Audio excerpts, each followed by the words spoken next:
An antenna is a device that is used to transfer guided electromagnetic waves, that is, signal, to radiating waves in an unbounded medium, usually free space, and vice versa.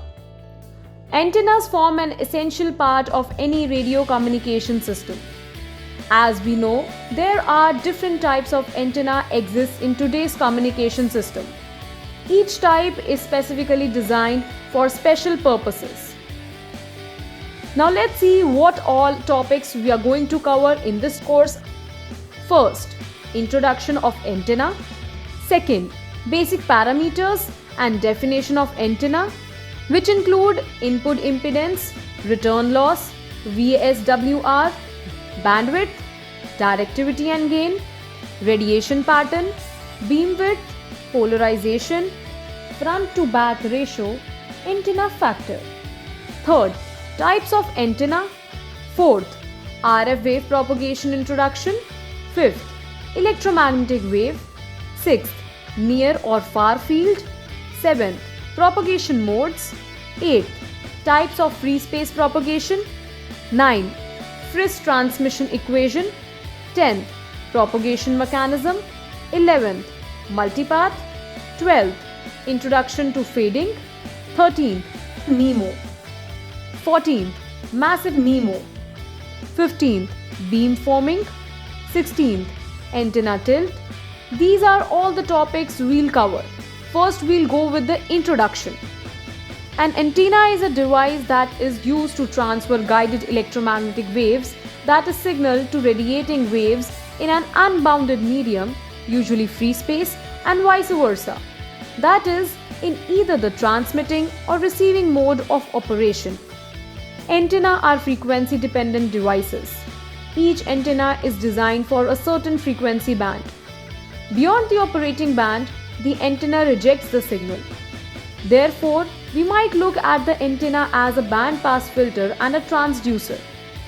Antennas are essential part in communication systems.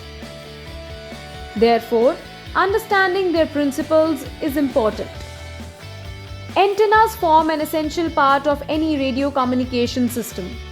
Antenna is that part of a transmitting or receiving system which is designed to radiate or to receive electromagnetic waves. An antenna can also be viewed as a traditional structure between free space and a transmission line, such as a coaxial line. An important property of an antenna is the ability to focus and shape the radiated power in space. For example, it enhances the power in some wanted directions and suppresses the power in other directions. Many different types and mechanical forms of antennas exist. Each type is specifically designed for special purposes. In this chapter, we introduce two antenna fundamentals. There are many different antenna types. The isotropic point source radiator, one of the basic theoretical radiators, is useful because it can be considered a reference to other antennas. The isotropic point source radiator radiates equally in all directions in free space. Physically, such an isotropic point source cannot exist. Most antenna gains are measured with reference to an isotropic radiator and are rated in decibels with respect to an isotropic radiator, dBi. An antenna is an array of conductors electrically connected to the receiver or transmitter. Antennas can be designed to transmit and receive radio waves in all horizontal directions equally, that is, omnidirectional antenna, or preferentially in a particular direction, directional or high gain or beam antennas. An antenna may include components not connected to the transmitter, parabolic reflectors, horns, or parasitic elements which serve to direct the radio waves into a beam or other desired radiation pattern. The first antennas were built in 1888 by German physicist Heinrich Hertz in his pioneering experiments to prove the existence of waves predicted by the electromagnetic theory of James Clerk Maxwell. Hertz placed dipole antenna at the focal point of parabolic reflectors for both transmitting and receiving. Starting in 1895, Guglielmo Marconi began development of antenna practical for long-distance wireless telegraphy, for which he received a Nobel Prize. Our next topic is basics, parameter and definitions of antennas. Some basic parameters affects an antenna's performance. The designer must consider these design parameters and should be able to adjust as needed during the design process the frequency band of operation, polarization, input impedance, radiation patterns, gain and efficiency. An antenna in the transmitting mode has a maximum power acceptance. An antenna in the receiving mode differs in its noise rejection properties. The designer should evaluate and measure all of these parameters using various means. Antennas are a very important component of communication systems. By definition, an antenna is a device used to transform an RF signal traveling on a conductor into an electromagnetic wave in free space. Antennas demonstrate a property known as reciprocity, which means that an antenna will maintain the same characteristics regardless if it is transmitting or receiving. Most antennas are resonant devices, which operate efficiently over a relative narrow frequency band. An antenna must be tuned to the same frequency band of the radio system to which it is connected. Otherwise, the reception and the transmission will be impaired. When a signal is fed into an antenna, the antenna will emit radiation distributed in space in a certain way. A graphical representation of the relative distribution of the radiated power in the space is called a radiation pattern. Before we talk about any specific antenna, there are few common terms that must be defined and explained. First is input impedance. For an efficient transfer of energy, the impedance of the radio, of the antenna and of the transmission cable connecting them must be the same. Transceivers and their transmission lines are typically designed for 50 ohm impedance. If the antennas are an impedance difference from 50 ohm, then there is a mismatch and an impedance matching circuit is required. Here I conclude this course. Hope you understand all the concepts clear for these topics. Antenna impedance. Antenna impedance relates the voltage to the current at the input to the antenna. This is extremely important as we will see. Let's say an antenna has an impedance of 50 ohms. This means that if a sinusoidal voltage is applied at the antenna terminals with an amplitude of 1 volt, then the current will have an amplitude of 1 by 50 is equal to 0.02 amperes. Since the impedance is a real number, the voltage is in phase with the current. Alternatively, suppose the impedance is given by a complex number. Say Z is equal to 50 plus J into 50 ohms. Note that J is the square root of -1. Imaginary numbers are there to give phase information. If the impedance is entirely real, that is Z is equal to 50 plus J into 0, then the voltage and current are exactly in same time phase. If the impedance is entirely imaginary, let's say Z is equal to 0 plus J into 50, then the voltage leads the current by 90 degrees in phase. If Z is equal to 50 plus J into 50, then the impedance has a magnitude equal to root of 50 square plus 50 square is equal to 70.7. The phase will be equal to. This means the phase of the current will lag the voltage by 45 degrees. That is, the current waveform is delayed relative to the voltage waveform. To spell it out, if the voltage with frequency at the antenna terminals is given by, the electric current will then be equal to. Hence, antenna impedance is a simple concept. Impedance relates the voltage and current at the input to the antenna. The real part of the antenna impedance represents power that is either radiated away or absorbed within the antenna. The imaginary part of the impedance represents power that is stored in the near field of the antenna.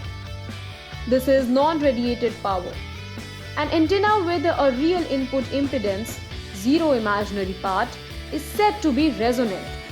Note that the impedance of an antenna will vary with frequency. Third, Return loss. The return loss is another way of expressing mismatch. It is a logarithmic ratio measured in decibels that compares the power reflected by the antenna to the power that is fed into the antenna from the transmission line. The relationship between SWR and return loss is equal to 20 log 10 into SWR divided by SWR minus 1.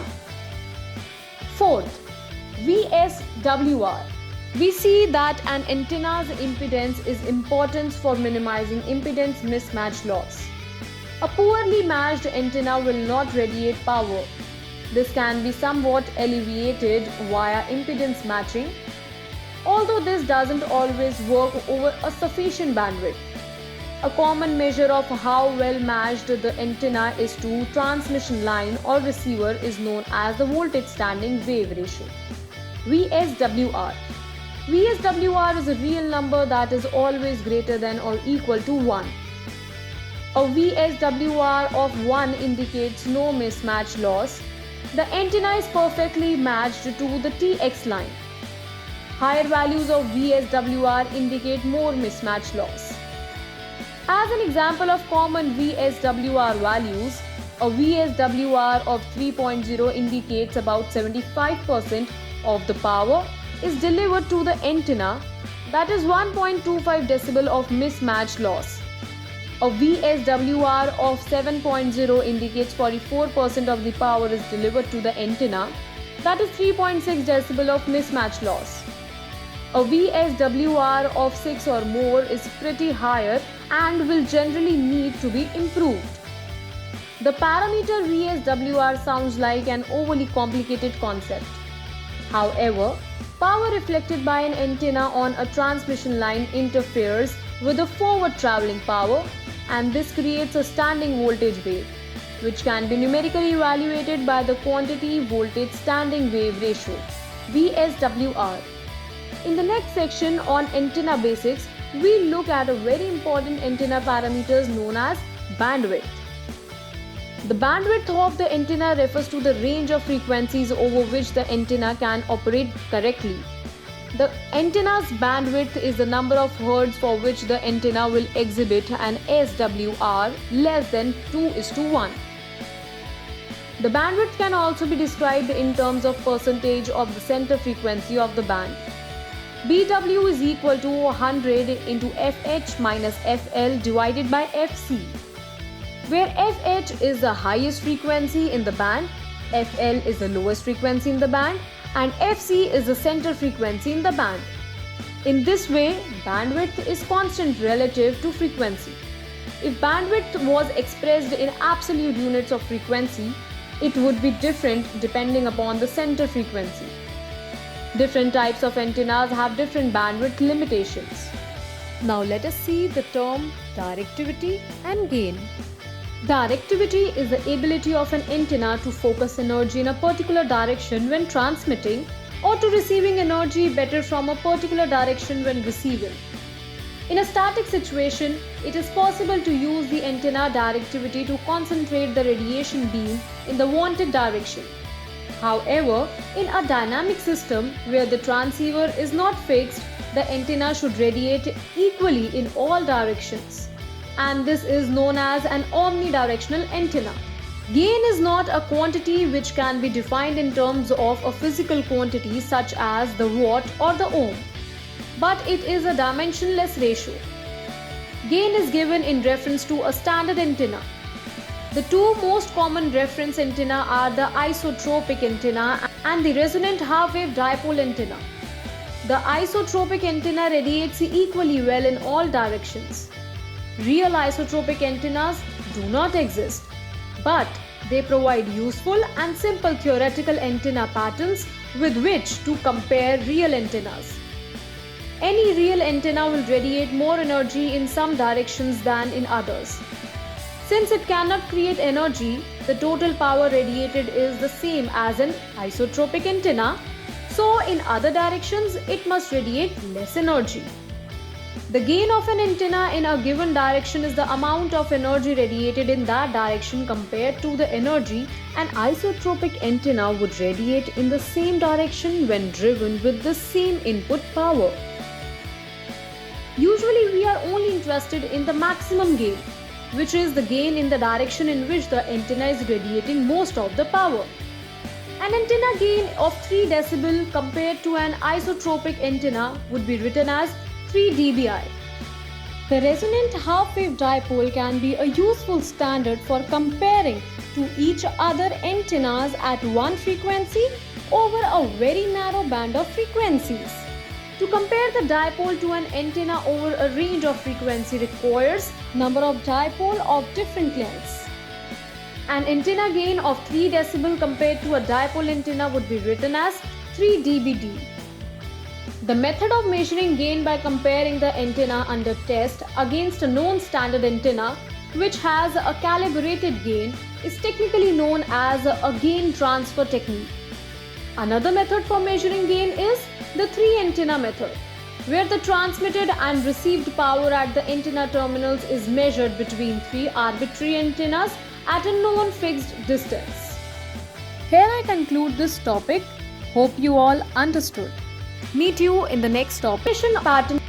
The radiation or antenna pattern describes the relative strength of the radiated field in various directions from the antenna at a constant distance. The radiation pattern is a reception pattern as well.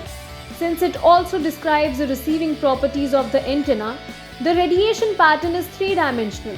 But usually, the measured radiation patterns are 2-dimensional slice of the 3-dimensional pattern in the horizontal or vertical planes. These pattern measurements are presented in either a rectangular or a polar format. The figure here shows a rectangular plot presentation of a typical 10-element Yagi. Polar coordinate systems are used almost universally. In the polar coordinate graph, points are located by projection along a rotating axis, that is radius, to an intersection with one of several concentric circles. Now next comes the polar plot of the same 10-element Yagi antenna. Polar coordinate systems may be divided generally in 2 classes, that is linear and logarithmic. In the linear coordinate system, the concentric circles are equally spaced and are graduated. Such a grid may be used to prepare a linear plot of the power contained in a signal. For ease of comparison, the equally spaced concentric circles may be replaced with appropriately placed circles representing the decibel response, referenced to 0 decibel at the outer edge of the plot. In this kind of plot, the minor lobes are suppressed.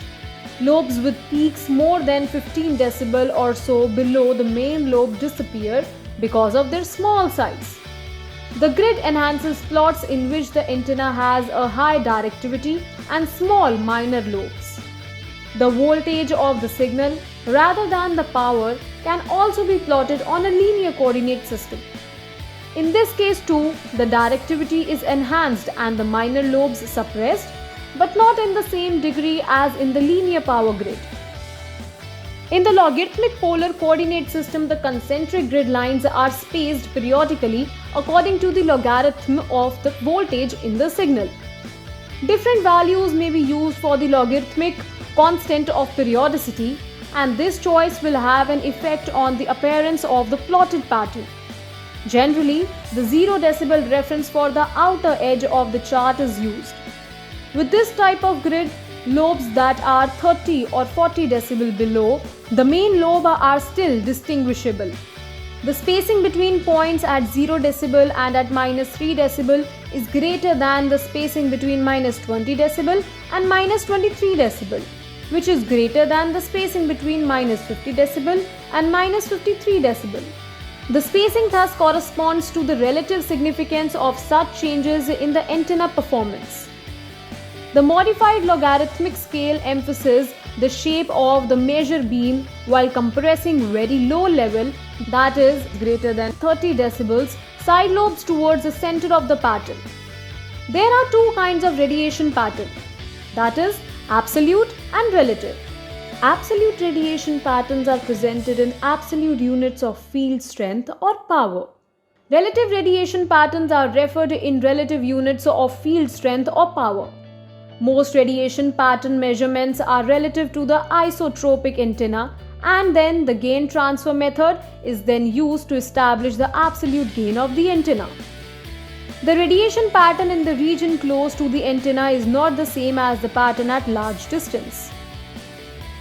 The term near field refers to the field pattern that exists close to the antenna, while the term far field refers to the field pattern at the large distances. The far field is also called the radiation field and is what is most commonly of interest. Ordinarily, it is the radiated power that is of interest, and so antenna patterns are usually measured in the far field region. For pattern measurement, it is important to choose a distance sufficiently large to be in the far field, well out of the near field. The minimum permissible distance depends on the dimensions of the antenna in relation to the wavelength. The accepted formula for this distance is R minimum is equal to 2d squared divided by lambda, where R minimum is the minimum distance from the antenna, d is the largest dimension of the antenna, and lambda is the wavelength. Our next topic is beam width.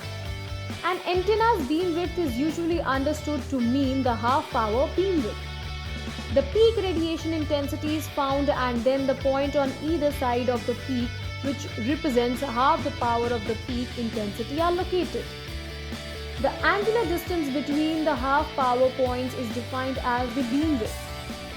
Half the power expressed in decibels is -3 decibel, so the half power beam width is sometimes referred to as the 3 decibel beam width.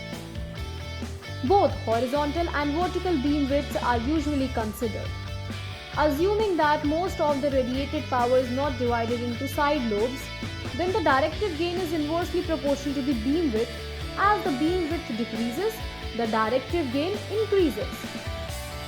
Next is side lobes. No antenna is able to radiate all the energy in one preferred direction. Some is inevitably radiated in other directions. The peaks are referred to as side lobes, commonly specified in decibel down from the main lobe. Next topic is nulls. In an antenna radiation pattern, a null is a zone in which the effective radiated power is at a minimum. A null often has a narrow directivity angle compared to that of the main beam. Thus, the null is useful for several purposes, such as suppression of interfering signals in a given direction. Our next topic is polarization. Polarization is defined as the orientation of the electric field of an electromagnetic wave. Polarization is in general described by an ellipse.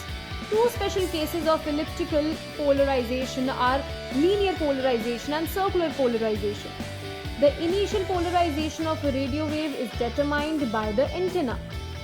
With linear polarization, the electric field vector stays in the same plane all the time. Vertically polarized radiation is somewhat less affected by reflections over the transmission path. Omnidirectional antennas always have vertical polarization. With horizontal polarization, such reflections cause variation in received signal strength. Horizontal antennas are less likely to pick up man-made interference, which ordinarily is vertically polarized. In circular polarization, the electric field vector appears to be rotating with circular motion about the direction of propagation, making one full turn for each RF cycle. This rotation may be right hand or left hand.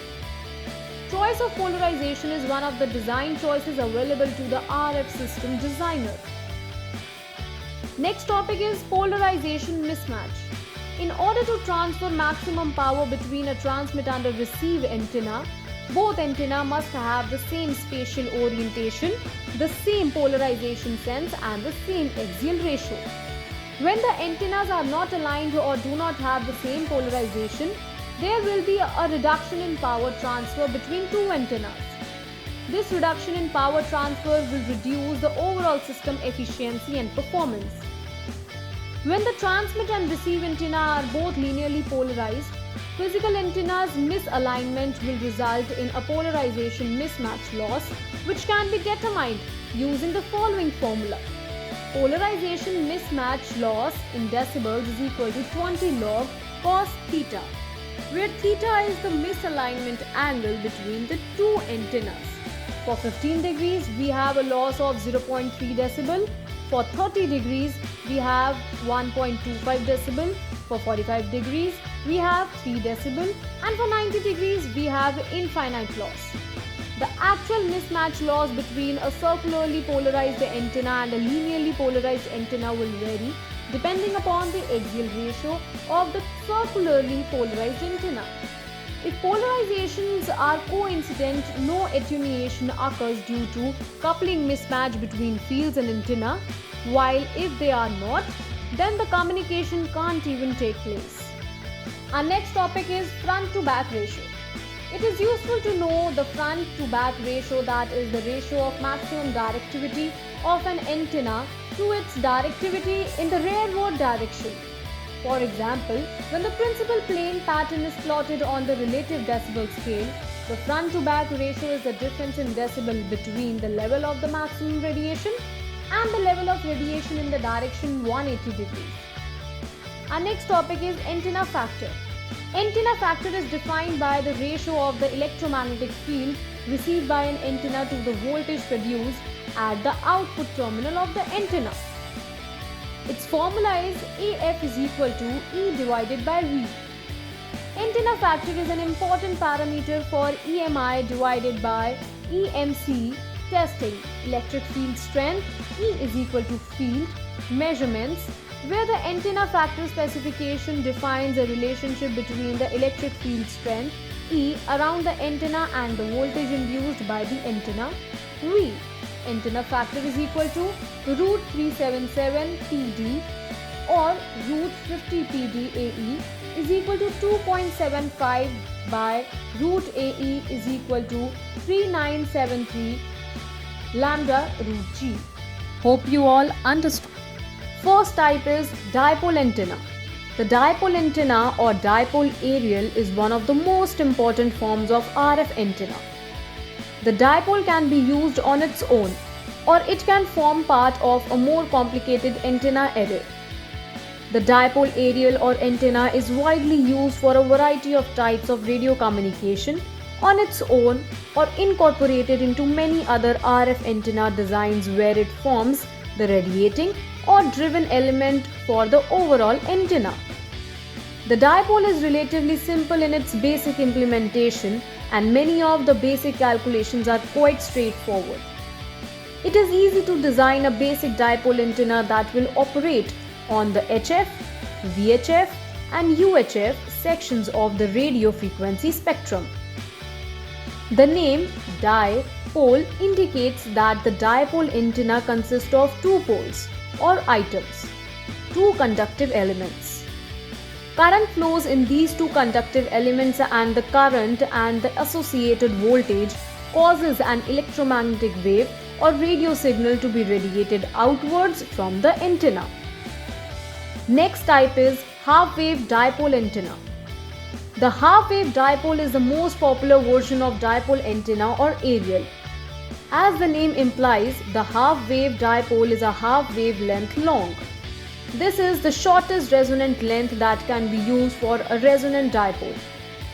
It also has a very convenient radiation pattern.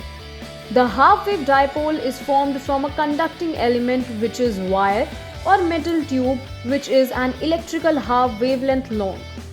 The half-wave dipole is normally fed in the middle where the impedance falls to its lowest. In this way, the antenna consists of the feeder connected to two quarter wavelength elements in the line with each other. It should be remembered that the length of the half-wave dipole is an electrical half wavelength for the wave traveling in the antenna conductors. This is slightly shorter than the equivalent length of a wave traveling in free space, as the antenna conductors affect the wavelength. The voltage and current levels vary along the length of the radiating section of the antenna. This occurs because standing waves are set up along the length of the radiating element. As the ends are open circuit current at these points is zero, but the voltage is at its maximum.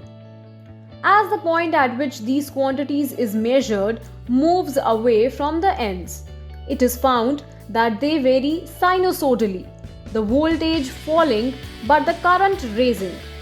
The current then reaches a maximum and the voltage a minimum at a length equal to an electrical quarter wavelength from the ends. As it is a high wave dipole, the point occurs in the center. Next topic is monopole antenna. A monopole antenna is a class of radio antenna consisting of a straight rod-shaped conductor, often mounted perpendicularly over some type of conductive surface called a ground plane. The driving signal from the transmitter is applied, or for receiving antennas the output signal to the receiver is taken between the lower end of the monopole and the ground plane. One side of the antenna feed line is attached to the lower end of the monopole and the other side is attached to the ground plane, which is often the earth. This contrasts with a dipole antenna which consists of two identical rod conductors, with the signal from the transmitter applied between the two halves of the antenna. The monopole is often used as a resonant antenna. The rod functions as an opener resonator for radio waves, oscillating with standing waves of voltage and current along its length. Therefore, the length of the antenna is determined by the wavelength of the radio waves it is used in. The most common form is the quarter wave monopole, in which the antenna is approximately 1/4 of the wavelength of the radio waves. However, in broadcasting monopole antenna, 5/8 is equal to 0.625 wavelength long are also popular, because at this length a monopole radiates a maximum amount of its power in horizontal directions. Common types of monopole antennas are the whip, rubber ducky, helical, random wire, umbrella, inverted L and T antenna, inverted F, folded unipole antenna, masked radiator and ground plane antennas. Hope you all understood. Meet you in the next topic. If you have any questions. A directional antenna or beam antenna is an antenna which radiates or receives greater power in specific directions, allowing increased performance and reduced interference from unwanted sources. Directional antennas provide increased performance over dipole antennas or omnidirectional antennas in general when greater concentration of radiation in a certain direction is desired. A high gain antenna is a directional antenna with a focused, narrow radio wave beam width, permitting more precise targeting of the radio signals. Most commonly referred to during space missions, these antennas are also in use all over Earth, most successfully in flat, open areas where there are no mountain or disrupt radio waves. By contrast, a low gain antenna LGA is an omnidirectional antenna with a broadcast radio wave beam width that allows the signal to propagate reasonably well even the mountainous regions and is thus more reliable regardless of terrain. Low gain antennas are often used in spacecraft as a backup to the high gain antenna, which transmits a much narrow beam and is therefore susceptible to loss of signal. All practical antennas are at least somewhat directional, although sometimes only the direction of the plane parallel to the Earth is considered, and practical antennas can be easily omnidirectional in one plane. The most common types are the Yagi antenna, the log periodic antenna, which are frequently combined and commercially sold as residential TV antennas. Cellular repeaters often make use of external direction antennas to give a far greater signal that can be obtained on a standard cell phone. Satellite television receivers usually use parabolic antennas. For long and medium wavelength frequencies, tower arrays are used in most cases as directional antennas. Next type is Yagi antenna. A Yagi antenna is a directional antenna that radiates signal in one main direction. It consists of a long transmission line with a single driven element consisting of two rods connected on either side of the transmission line. It also consists of a single reflector on one side of the transmission line and a number of parasitic elements which act as directors. The driven element of a Yagi is equivalent to the center-fed half-wave dipole antenna. Parallel to the driven element are straight rods or wires called reflectors and directors. A reflector is placed behind the driven element and is slightly longer than the driven element. A director is placed in front of the driven element and is slightly shorter than the driven element. A typical Yagi antenna has one reflector and one or more directors. The Yagi antenna propagates electromagnetic field energy in the direction running from the driven element towards the direction and is most sensitive to incoming electromagnetic field energy in the same direction.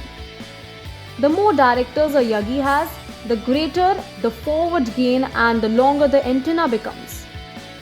This type of antenna has become particularly popular for television reception, but it is only used in number of other domestic and commercial applications where an RF antenna with high gain and directivity is needed. Next type is log periodic antenna. A log periodic antenna LP, also known as log periodic array or a log periodic aerial, is a multi-element directional antenna designed to operate over a wide band of frequencies. The most common form of log periodic antenna is the log periodic dipole array or LPDA. The LPDA consists of a number of half-wave dipole driven elements of gradually increasing lengths, each consisting of a pair of metal rods. The dipoles are mounted close together in a line connected in parallel to the feed line with the alternating phase. Electrically, it simulates a serial of 2 or 3 element Yagi antennas connected together, each set tuned to a different frequency. LPDA antennas look somewhat similar to Yagi antennas, in that they both consist of dipole rod elements mounted in a line along a support boom, but they work in very different ways.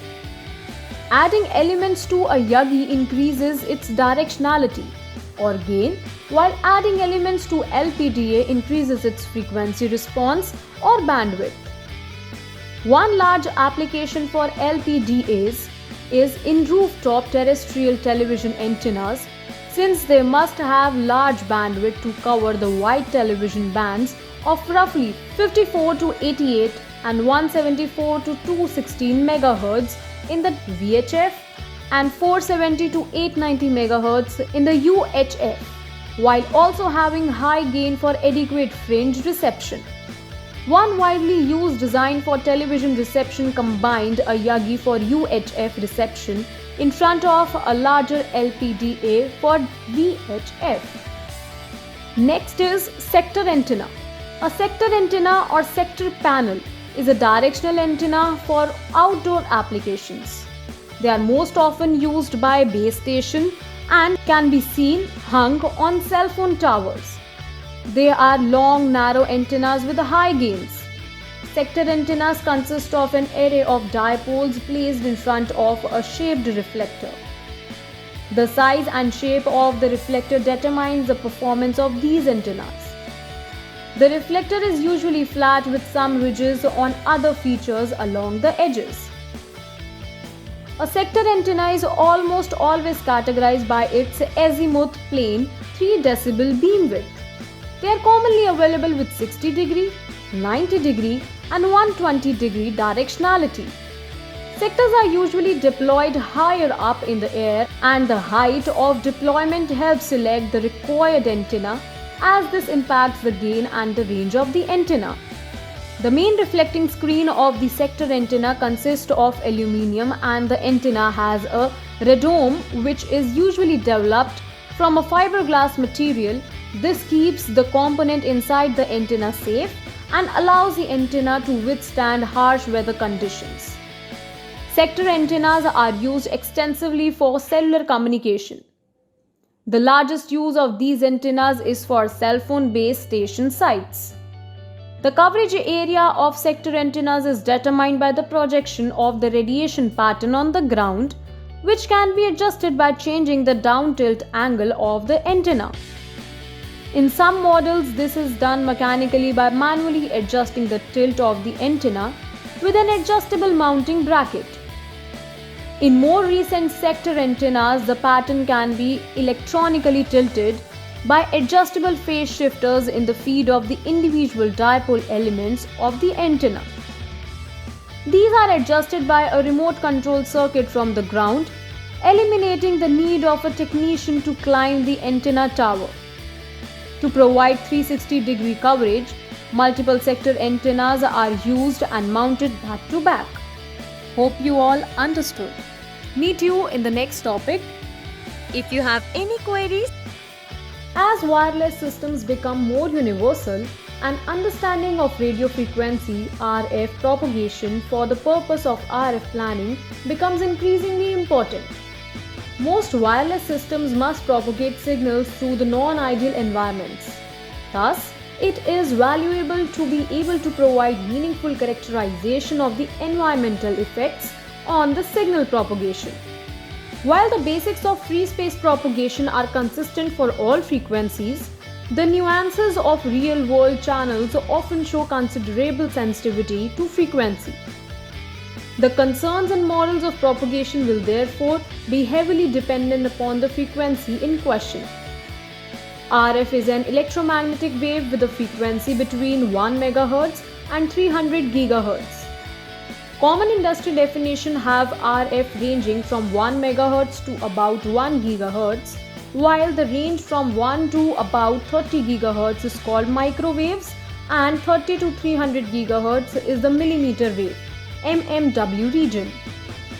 Our next topic is electromagnetic field. An electromagnetic field, also called EM field, is a classical, that is non-quantum, field produced by accelerating electric charges.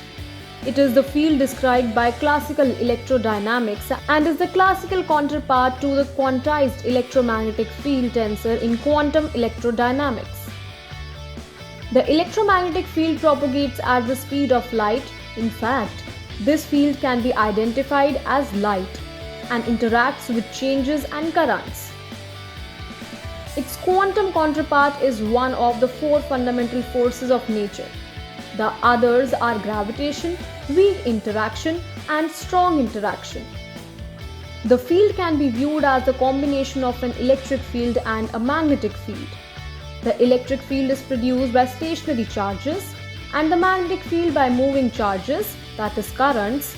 These two are often described as the sources of the field.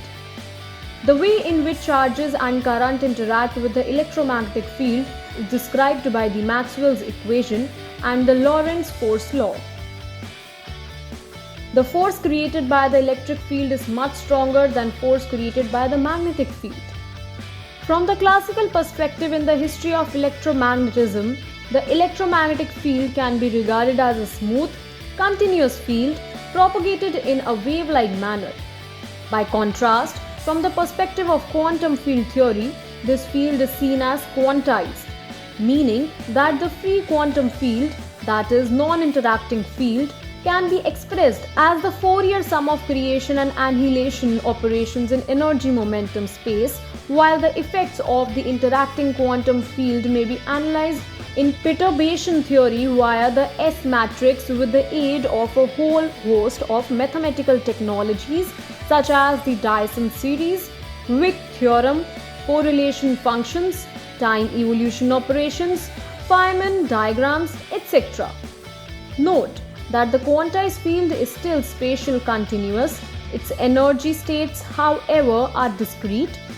The field's energy states must not be confused with its energy values, which are continuous. The quantum field's creation operations create multiple discrete states of energy called photons. Our next topic is near and far field. The near field and far field are regions of the electromagnetic field EM around an object such as a transmitting antenna or the result of radiation scattering of an object. Non-radiative near field behaviors dominate close to the antenna or scattering object, while electromagnetic radiation far field behaviors dominate at greater distances. Far field E, that is electric, and B, that is magnetic field strength, decreases as the distance from the source increases, resulting in an inverse square law for the radiated power intensity of electromagnetic radiation. By contrast, near field E and B strength decreases more rapidly with distance. The radiative field decreases by the inverse distance squared, the reactive field by an inverse cubed law, resulting in a diminished power in the parts of the electric field and an inverse fourth power and sixth power respectively. The rapid drop in power contained in the near field ensures that effects due to the near field essentially vanish a few wavelengths away from the radiating part of the antenna. Hope you understand what near and far field is. Meet you in the next topic. Field produces an electric field and changing electric field produces a magnetic field. Thus, electromagnetic waves are able to self-propagate. The most RF propagation modeling, it is sufficient to visualize the electromagnetic wave by a ray in the direction of propagation. Our next topic is free space propagation. Herein the radio waves travel in free space or away from other objects which influence the way in which they travel. It is only the distance from a source which affects the way in which the signal strength reduces. This type of radio propagation is encountered with the radio communication system including satellites, where the signal travel up to the satellite from the ground and back down again. Typically, there is little influence from the elements such as the atmosphere, etc. Our next topic is ground wave propagation. When signal travels via the ground wave, they are modified by the ground or terrain over which they travel. They also tend to follow the Earth's curvature. Signals heard on the medium wave band during the day use this form of RF propagation. Next is ionospheric propagation. Here the radio signals are modified and influenced by a region high in the Earth's atmosphere known as the ionosphere. This form of radio propagation is used by radio communication system that transmits on the HF or short wave bands. Using this form of propagation, stations may be heard from the other side of the globe dependent upon many factors including the radio frequencies used, the time of day, and a variety of other factors. Next is tropospheric propagation. Here the signal are influenced by the variation of refractive index in the troposphere just above the Earth's surface. Tropospheric radio propagation is often the means by which signals at VHF and above are heard over extended distances. Next is line of sight propagation. In free space, electromagnetic waves are modeled as propagating outward from the source in all directions, resulting in a spherical wavefront. Such a source is called isotropic radiator and in the strictest sense does not exist. As the distance from the source increases, the spherical wave front converges to a planar wavefront over any finite area of interest, which is how the propagation is modeled. The direction of propagation is any given point on the wavefront is given by the vector across products of the electric field E and the magnetic field H at the point. The polarization of wave is defined as the orientation of the plane that contains the E field. Now next comes types of free space propagation. In free space, electromagnetic waves are modeled as propagating outwards from the source in all directions, resulting in a spherical wavefront. Such a source is called an isotropic radiator and in the strictest sense does not exist. As the distance from the source increases, the spherical wavefront converges to the planar wavefront over any finite area of interest, which is how the propagation is modeled. The direction of propagation at any given point on the wavefront is given by the vector cross product of the electric field E and magnetic field H at the point. The polarization of a wave is defined as the orientation of the plane that contains the E field. P is equal to E vector H. This cross product is called the Poynting vector. When the Poynting vector is divided by the characteristic impedance of free space, the resulting vector gives both the direction of propagation and the power density. When considering line of sight LOS propagation, it may be necessary to consider the curvature of the Earth. The curvature of the Earth is a fundamental geometric limit on LOS propagation. In particular, if the distance between the transmitter and the receiver is large compared to the height of the antenna, then an LOS may not exist. The simplest model is to treat the Earth as a sphere with a radius equivalent to the equatorial radius of the Earth. Next is non-LOS propagation. There are several means of electromagnetic wave propagation beyond LOS propagation. The mechanism of non-LOS propagation vary considerably based on the operating frequency. At VHF and UHF frequencies, indirect propagation is often used. Examples of indirect propagations are cell phones, pagers, and some military communications. An LOS may or may not exist for these systems. In the absence of an LOS path, diffraction, refraction, and/or multipath reflections are the dominant propagation modes. Diffraction is the phenomenon of electromagnetic waves bending at the edge of the blockage, resulting in the shadow of the blockage being partially filled in due to inhomogeneity in the medium. Multipath is the effect of reflections from the multi-objects in the field of view, which can result in many different copies of the wave arriving at the receiver. The over-the-horizon propagation effects are loosely categorized as sky waves, tropospheric waves, and ground waves. Sky waves are based on ionospheric reflections or refractions and are discussed presently. The tropospheric waves are those electromagnetic waves that propagate through and remain in the lower atmosphere. Ground waves include surface waves, which follow the Earth's contour, and space waves, which include direct LOS propagation as well as ground bounce back propagation. Hope you all understood. Transmission equation. Let's get into the topic. In its simplest form, the Friis transmission equation is as follows.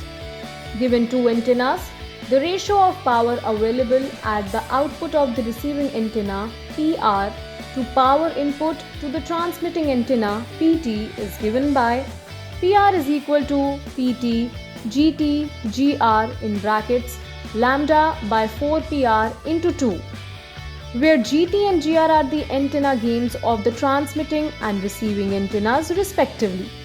Lambda is the wavelength and R is the distance. The inverse of the factor in parentheses is the so-called free space path loss. The antenna gains are with respect to isotropic and is not decibels, and the wavelength and distant units must be the same. First, the antenna are in unobstructed free space with no multipath. Second, PR is understood to be the available power at the receive antenna terminals. There is loss introduced by both the cable running to the antenna and the connectors. Furthermore, the power at the output of the antenna will only be fully delivered into the transmission line if the antenna and transmission line are conjugate matched. Third, the antenna are correctly aligned and polarized. Fourth, the bandwidth is narrow enough that a single value for the wavelength can be assumed. The ideal conditions are almost never achieved in ordinary terrestrial communications due to obstructions, reflections from the buildings, and most importantly, reflections from the ground. One situation where the equation is reasonably accurate is in satellite communications, where there is negligible atmospheric absorption. Another situation is in anechoic chambers specially designed to minimize reflections. It includes, first, reflection. It is possible for radio waves to be reflected in the same way as light waves. As both light and radio waves are form of electromagnetic waves, they are both subject to the same basic laws and principles. Visual examples of light reflections are everywhere, from specific mirrors to flat reflective surface like glass, polished metals, etc. So too, radio waves can experience reflection. When a radio wave, or in fact any electromagnetic wave, encounters a change in medium, some or all of it may propagate into the new medium and the remainder is reflected. The part that enters the new medium is called the transmitted wave and the other the reflected wave. The rules that govern the reflection of radio waves are simple and are the same as those that govern light waves. When a reflection occurs, it can be seen that the angle of incidence, θ1, is the same as the incident rays as for the reflected ray. Additionally, there is normally some loss as a result of absorption or signal passing into the medium. Next is diffraction or shadowing. Electromagnetic waves can be diffracted when they meet a sharp obstacle.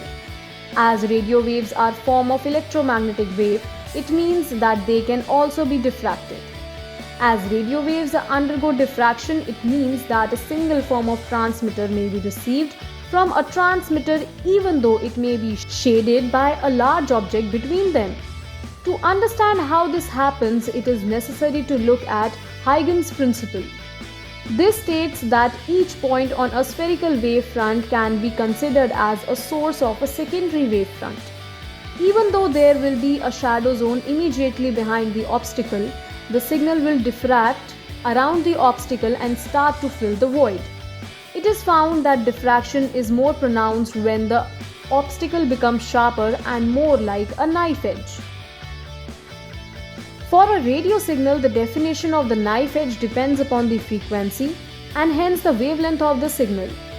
For low frequency signal, a mountain ridge may provide a sufficient sharp edge. A more rounded hill will not produce such a marked effect.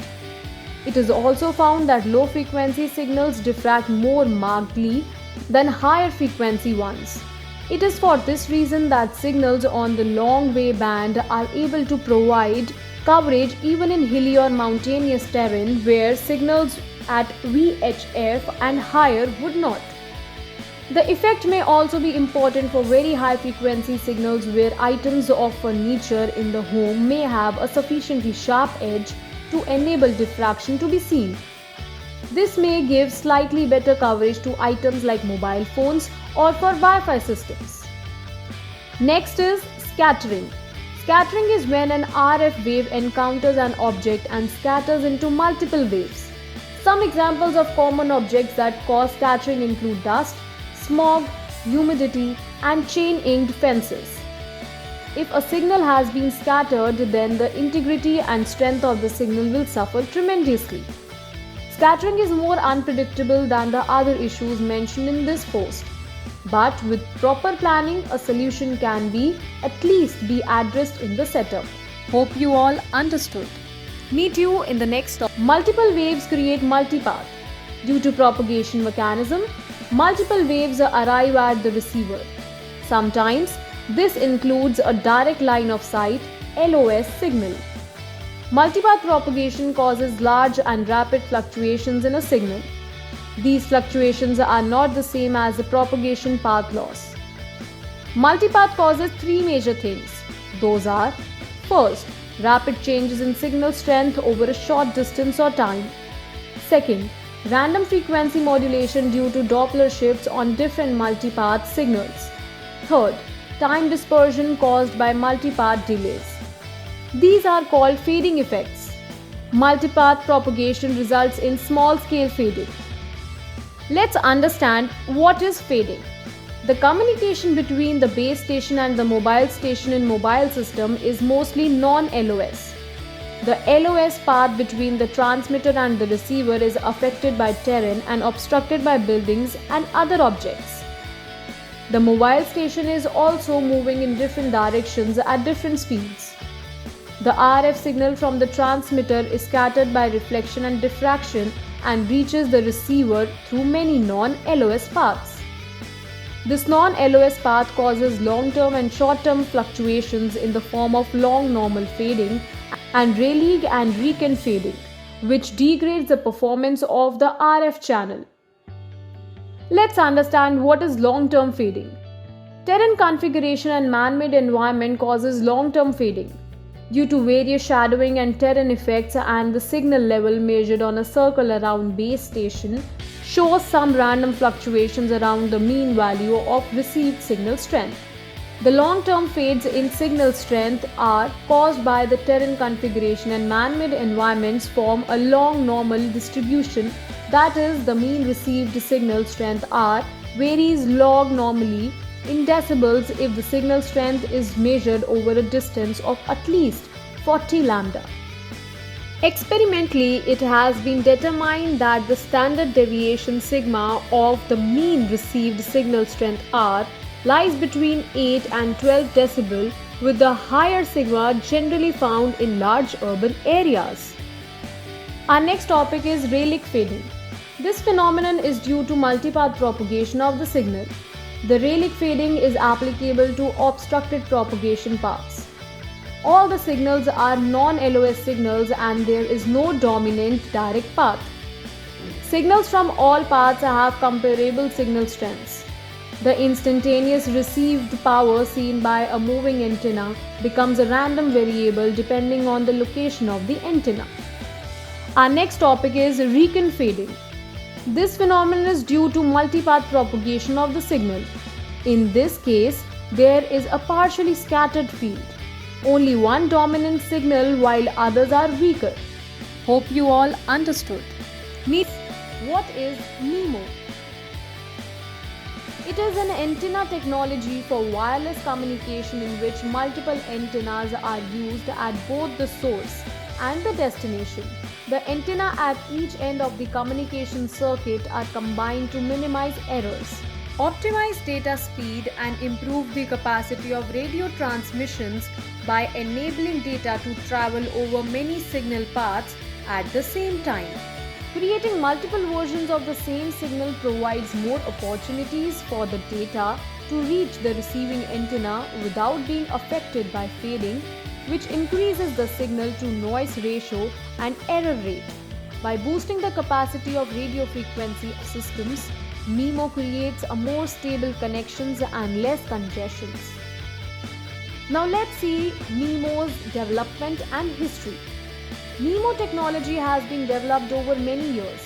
Not only did the basic MIMO concept need to be formulated, but in addition to this, new technologies needed to be developed to enable MIMO to be fully implemented. New levels of processing were needed to allow some of the features of spatial multiplexing as well as to utilize some of the gains of spatial diversity.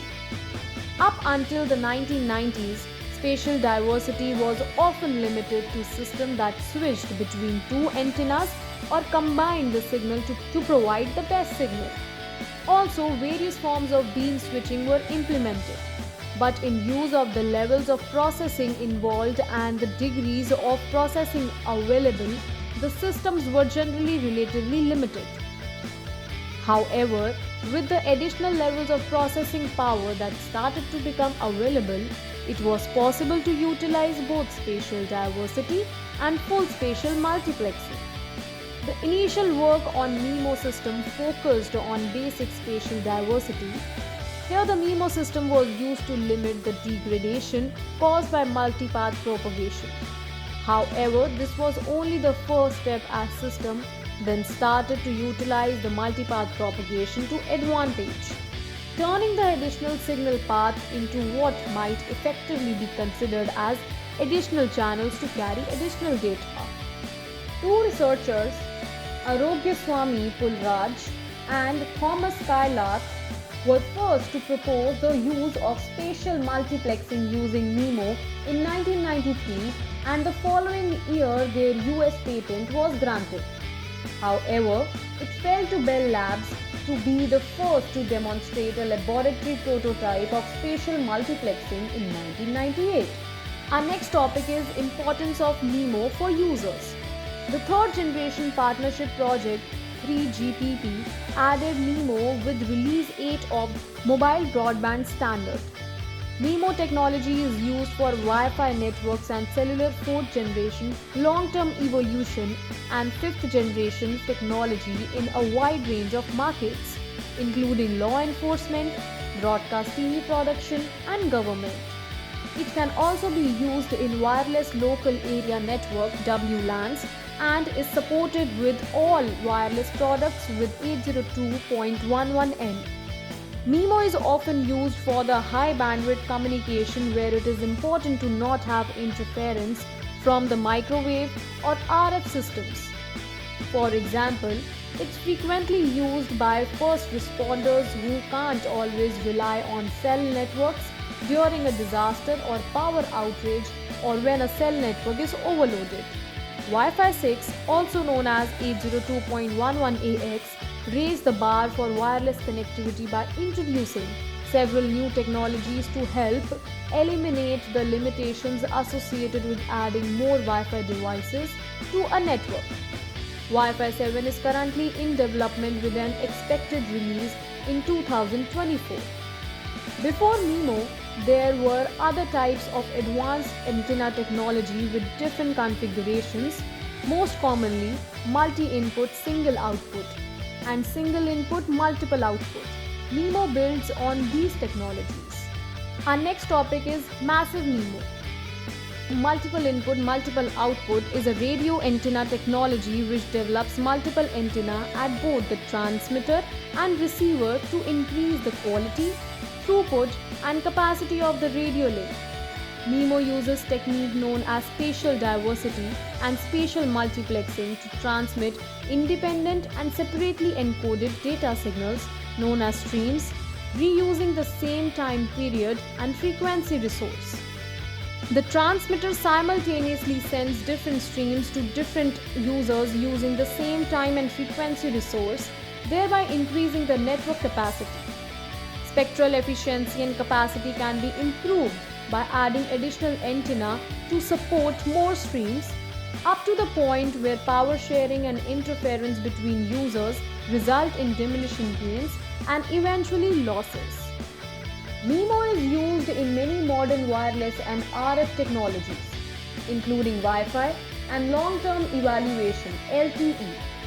3GPP, the global organization responsible for the definition of wireless standards, first specified MIMO for LTE in 2008 in its Release 8.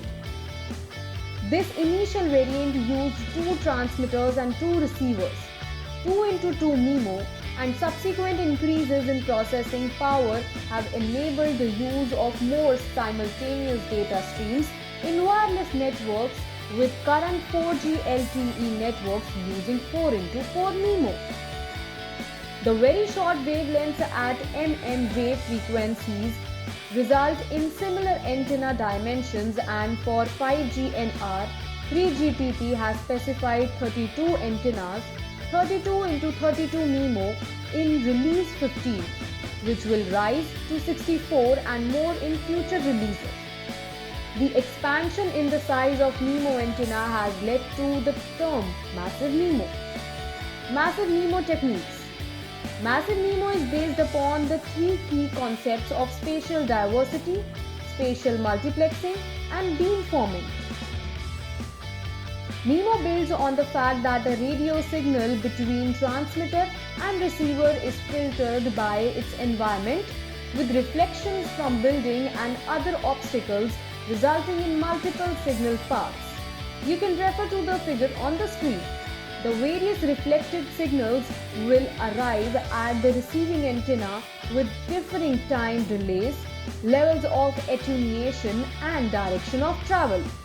When multiple receive antennas are deployed, each antenna receives a slightly different version of the signal, which can be combined mathematically to prove the quality of the transmitted signal.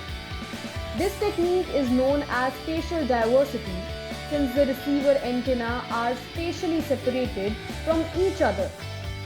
Spatial diversity is also achieved by transmitting the radio signal over multiple antennas, with each antenna, in some cases, sending modified versions of these signals.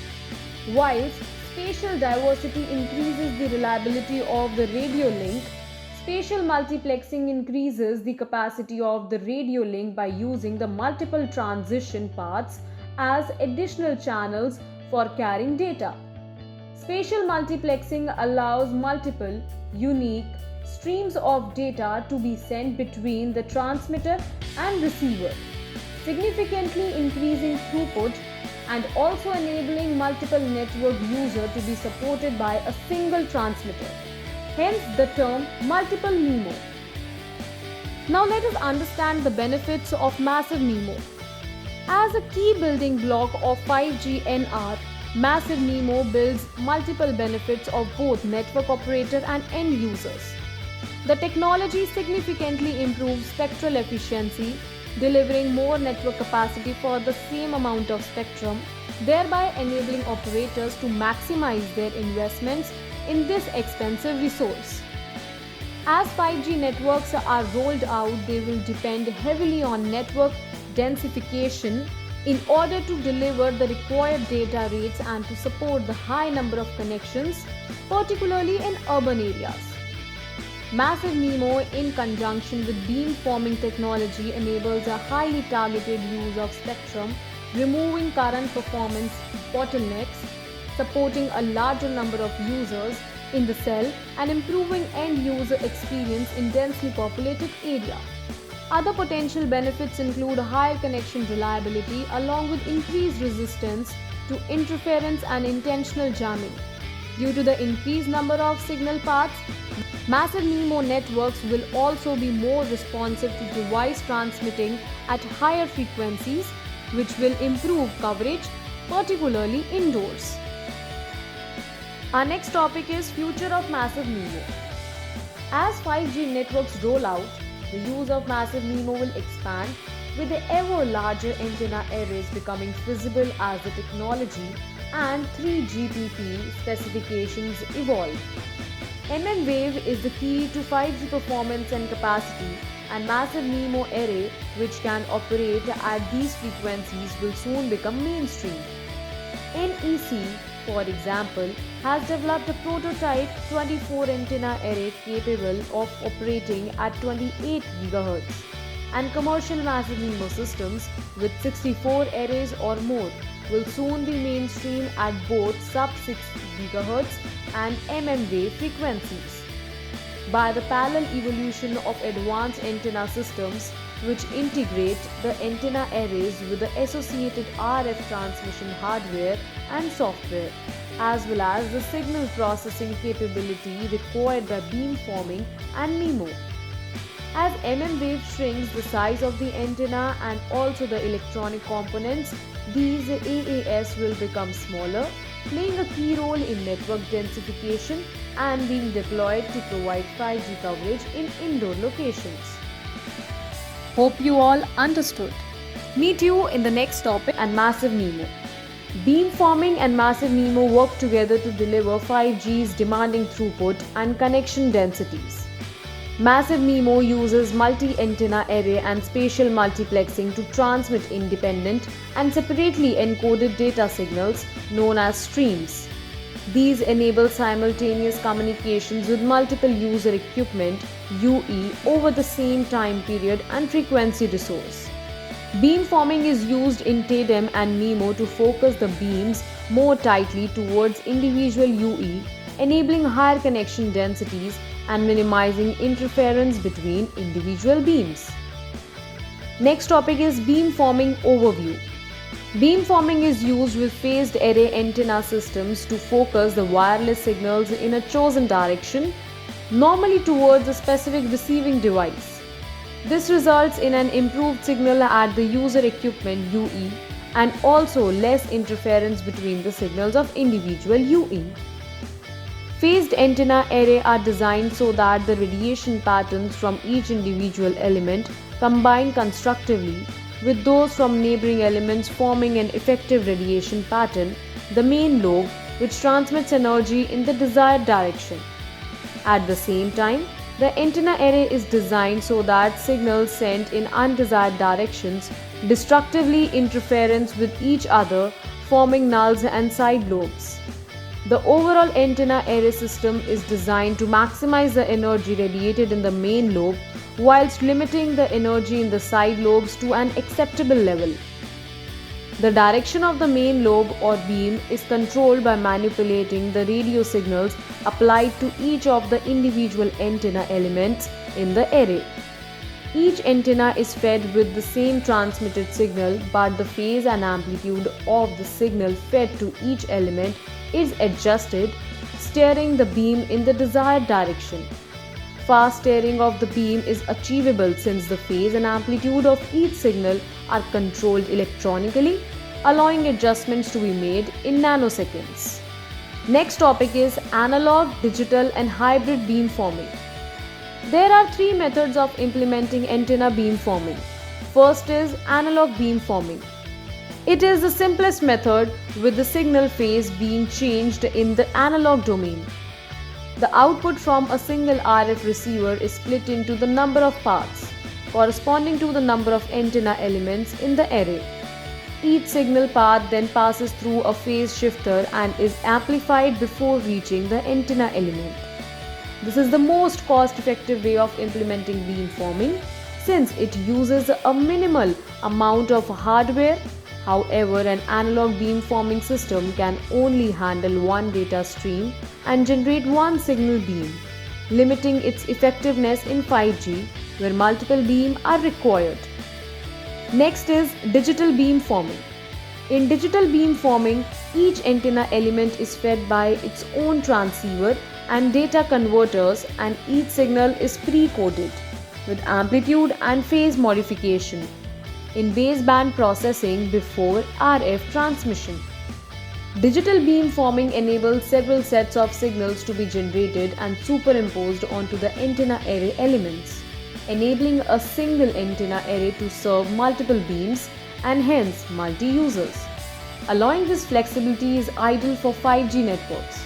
Digital beamforming requires more hardware and signal processing, leading to increased power consumption. Although this flexibility is ideal for 5G networks, digital beamforming requires more hardware and signal processing, leading to increased power consumption, particularly at wave frequencies where several hundred antenna elements are possible. Next is hybrid beamforming, where analog beamforming is carried out in the RF stage and digital beamforming in the baseband offers a compromise between the flexibility of digital beamforming and the low cost and power consumption of analog. Hybrid beamforming is recognized as a cost-effective solution for large-scale wave antenna arrays, and various architectures are being developed for G-Note B 5G base station implementations. These architectures divide broadly into fully connected, where each RF chain is connected to all antennas, and sub-connected or partially connected, in which RF chain is connected to a set of antenna elements. Each architecture aims to reduce the hardware and the signal processing complexity while providing near optimal performance, the closest to that of pure digital beamforming. Our next topic is benefits of beamforming. Now let's get into the topic. Beamforming effectively uses the science of electromagnetic interference to enhance the precision of 5G connections, working in tandem with the MIMO to improve throughput and connection density of 5G network cells. The resultant highly directional transmission are particularly beneficial with wave transmission, which suffers heavily from path loss and do not propagate well through obstacles such as walls. The improved signal-to-noise ratios enabled by beamforming increase signal range from both outdoors and, importantly, indoor coverage.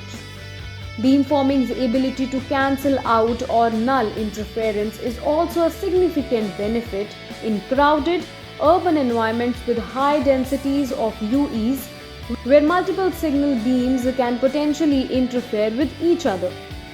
Overall, by reducing internal and external interference and reducing SNR, beamforming supports high-order signal modulation schemes such as 64 QAM and 16 QAM, all of which contribute to a substantial improvements in network cell capacity.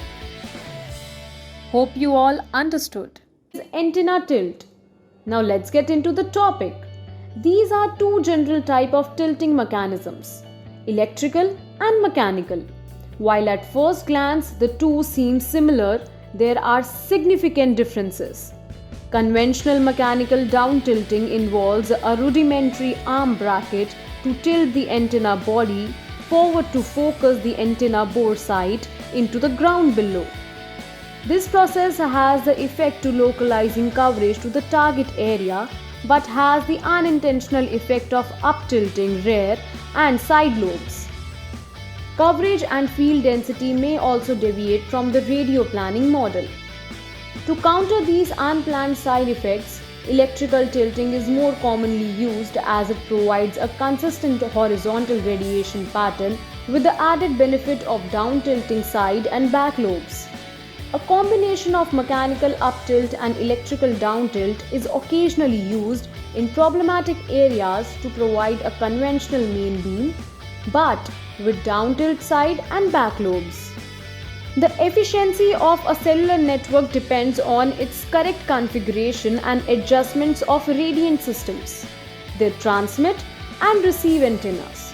And one of the more important system optimization tasks is based on correctly adjusting tilts or the inclination of the antenna in relation to an axis. With the tilt, we direct irradiation further down or higher, concentrating the energy in the new desired direction. When the network is tilted down, we call it down tilt, which is the most common use.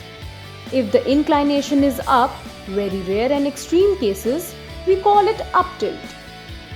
The tilt is used when we want to reduce interference and or coverage in some specific areas, having each cell to meet only its designed area.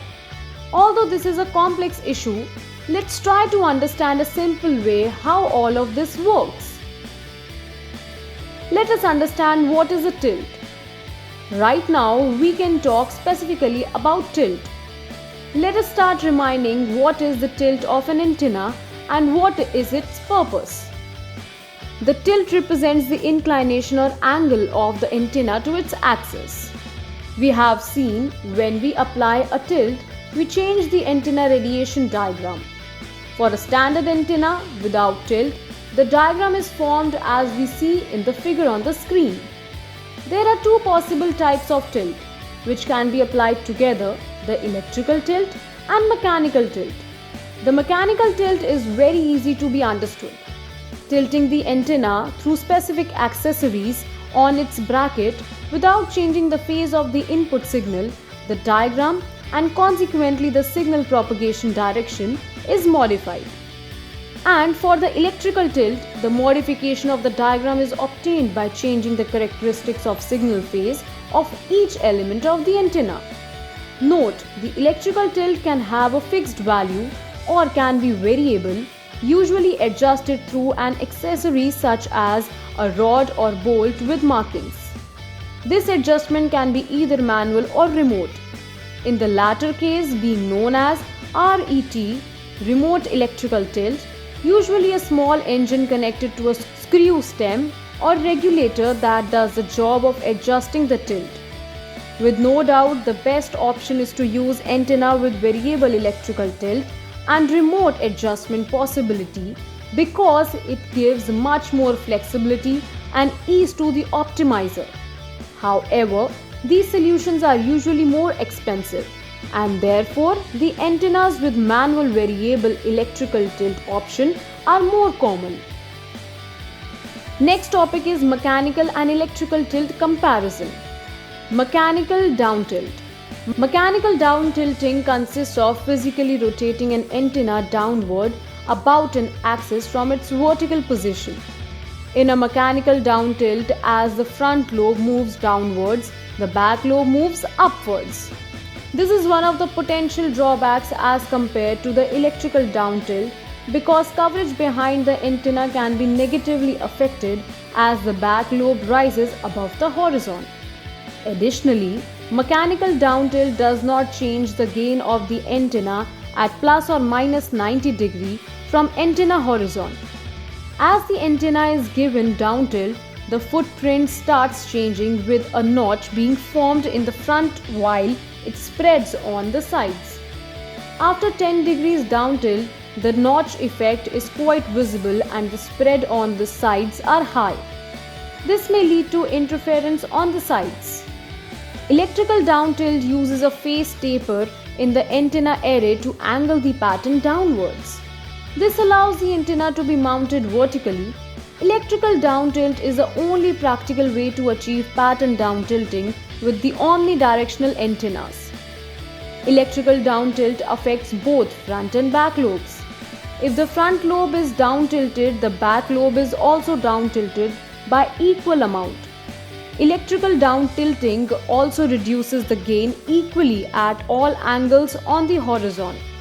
That adjusted down tilt angle is constant over the whole azimuth range. Variable electrical down tilt antenna are very costly. So we can see in this mechanical tilt will increase coverage in front of the form, the sector, while increasing the coverage on sides. While electrical tilt decreases both length and width, like a circle on the ground which is getting smaller and smaller but stays a circle as seen in earlier figures on the screen. Mechanical tilt is used on tall sites, typically on top of hills, because electrical tilt is not enough. The electrical tilt is recommended for sites which are not tall and inside city limits. Mechanical tilt decreases coverages and adds interference as down tilting of main lobe results into up tilt of the back lobe. And electrical tilt decreases coverage and does not add interference as the back lobe also gets down tilted electrically. In mechanical tilt sector, overlaps are increased, and in electrical tilt sector, overlaps are decreased and need. Now let us understand the major difference between mechanical tilt and electrical tilt. Here the figure on the screen shows the difference between mechanical tilt and electrical tilt with respect to radiation pattern. As shown in the figure, mechanical tilt results into pattern blooming resulting into a notch effect in front of lobe of antenna. As the tilt increases with electrical tilt, suppresses the pattern bloom. The electrical tilt achieves this result as it is able to tune individual radiating elements of antenna array. Mechanical tilt fails as it tunes the entire antenna as a fixed single unit. So by now you have developed a good understanding of antenna types and its various types. Please subscribe our channel for understanding the specific uses of different antennas in our courses of GSM, 3G,